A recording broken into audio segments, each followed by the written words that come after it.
Hey guys, what's happening? How to withdraw money from Pocket Option to Binance. So first of all, go ahead and open up your Binance. Okay. And now what you're gonna do, you're gonna just go ahead and click Add Funds.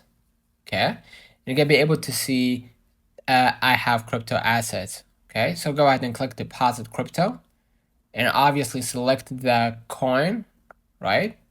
Okay. Let's have, for example, ETH. Okay, and then select the network, Base, Arbitrum one, Optimism, Scroll, whatever. Okay, now what I'm gonna do, I'm gonna just go ahead and click the first option right here, right?